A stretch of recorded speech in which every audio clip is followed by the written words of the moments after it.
ನೆಚ್ಚಿನ ಶಿಕ್ಷಣಿಗೆ ಶಾಕ್ ಕೊಟ್ರ ಮುಖ್ಯಮಂತ್ರಿ ಸಿದ್ದರಾಮಯ್ಯ. ಬಳ್ಳಾರಿ ಜಿಲ್ಲೆ ಉಸ್ತುವಾರಿಯಿಂದ ಜಮೀರ್ ಅಹಮದ್ಗೆ ಕೋಕ್. ಬಳ್ಳಾರಿ ಉಸ್ತುವಾರಿಯನ್ನ ಬೇರೆಯವರಿಗೆ ಕೊಡೋದಕ್ಕೆ ಸಿದ್ದರಾಮಯ್ಯ ಪ್ಲಾನ್ ಮಾಡಿದ್ದಾರೆ. ಬಳ್ಳಾರಿ ವಿಜಯನಗರ ಉಸ್ತುವಾರಿ ಹೊಣೆ ಹೊತ್ತಿದ್ದಾರೆ ಜಮೀರ್ ಅಹಮದ್ ಖಾನ್. ಎರಡರಲ್ಲಿ ಬಳ್ಳಾರಿಯನ್ನ ಕಿತ್ತುಕೊಳ್ಳೋದಕ್ಕೆ ಸಿದ್ದರಾಮಯ್ಯನವರು ನಿರ್ಧಾರವನ್ನ ಮಾಡಿದ್ದಾರೆ. ಜಮೀರ್ ಬದಲು ಸಚಿವ ರಹೀಂ ಖಾನ್ಗೆ ಬಳ್ಳಾರಿ ಉಸ್ತುವಾರಿ ವಹಿಸುವುದಕ್ಕೆ ಚಿಂತನೆಯನ್ನ ನಡೆಸ್ತಾ ಇದ್ದಾರೆ. ಸಚಿವ ರಹೀಂ ಖಾನ್ಗೆ ಬಳ್ಳಾರಿ ಹೊಣೆ ಕೊಡೋದಕ್ಕೆ ಸಿಎಂ ಯೋಚನೆ ಮಾಡ್ತಾ ಇದ್ದಾರೆ ಅನ್ನೋದು ಗೊತ್ತಾಗ್ತಾ ಇದೆ.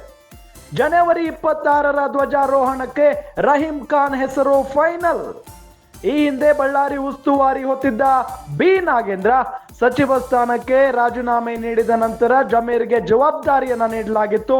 ಜಮೀರ್ ಅಹಮದ್ ಖಾನ್ಗೆ ಹೆಚ್ಚುವರಿ ಜವಾಬ್ದಾರಿಯನ್ನ ನೀಡಿದ್ರು ಸಿಎಂ ಸಿದ್ದರಾಮಯ್ಯನವರು.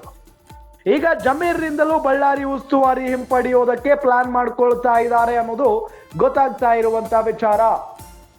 ನಿಮ್ಗೆಲ್ಲ ಗೊತ್ತೇ ಇದೆ ಜಮೀರ್ ಅಹಮದ್ ಖಾನ್ ಮತ್ತು ಸಿದ್ದರಾಮಯ್ಯನವರ ನಡುವಿನ ಸಂಬಂಧ ಎಂತದ್ದು ಅಂತ ಹೇಳಿ. ಜಮೀರ್ ಅಹಮದ್ ಖಾನ್ ಅವರು ಸಿದ್ದರಾಮಯ್ಯನವರಿಗೋಸ್ಕರ ಏನು ಬೇಕಾದರೂ ಮಾಡೋದಕ್ಕೆ ರೆಡಿ ಇರ್ತಾರೆ ಎನಿ ಟೈಮ್. ಇದು ಎಲ್ಲರಿಗೂ ಕೂಡ ಗೊತ್ತಿರುವಂತ ವಿಚಾರ. ಜೊತೆಗೆ ಈಗ ಅವರಿಗೆ ಕೊಟ್ಟಂತ ಎರಡು ಜಿಲ್ಲೆಗಳ ಉಸ್ತುವಾರಿಯನ್ನ ಕೊಟ್ಟಿರೋದು, ಆದ್ರೆ ಅದರಲ್ಲಿ ಒಂದು ಜಿಲ್ಲೆಯ ಉಸ್ತುವಾರಿಯನ್ನ ಕಿತ್ಕೊಳ್ಳೋಕೆ ಸಿದ್ದರಾಮಯ್ಯನವರು ಯೋಚನೆ ಮಾಡ್ತಾ ಇದ್ದಾರೆ ಅನ್ನೋದು ಗೊತ್ತಾಗ್ತಾ ಇರುವಂತ ವಿಚಾರ. ಬಳ್ಳಾರಿ ಉಸ್ತುವಾರಿಯನ್ನ ಬೇರೆಯವರಿಗೆ ಕೊಡುವುದಕ್ಕೆ ಸಿದ್ದರಾಮಯ್ಯ ಪ್ಲಾನ್ ಮಾಡ್ತಾ ಇದ್ದಾರೆ. ಈಗಾಗಲೇ ಬಳ್ಳಾರಿ ವಿಜಯನಗರ ಉಸ್ತುವಾರಿಯನ್ನ ಜಮೀರ್ ಅಹಮದ್ ಖಾನ್ ಅವರು ಹೊತ್ತಿದ್ದಾರೆ. ಎರಡರಲ್ಲಿ ಬಳ್ಳಾರಿಯನ್ನ ಕಿತ್ತುಕೊಳ್ಳೋದಕ್ಕೆ ಸಿದ್ದರಾಮಯ್ಯನವರು ನಿರ್ಧಾರ ಮಾಡಿದ್ದಾರೆ. ಜಮೀರ್ ಬದಲು ಸಚಿವ ರಹೀಂ ಖಾನ್ ಅವರಿಗೆ ಬಳ್ಳಾರಿ ಉಸ್ತುವಾರಿಯಾಗಿ ನೇಮಕ ಮಾಡುವುದಕ್ಕೆ ಮುಂದಾಗ್ತಾ ಇದ್ದಾರೆ ಮುಖ್ಯಮಂತ್ರಿಗಳು.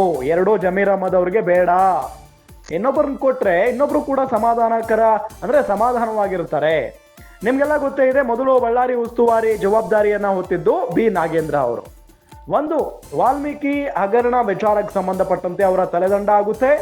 ಅದಾದ ನಂತರ ಅವರು ಹೊರಗಡೆ ಬರ್ತಾರೆ ಬಳ್ಳಾರಿ ಉಸ್ತುವಾರಿಯಿಂದ.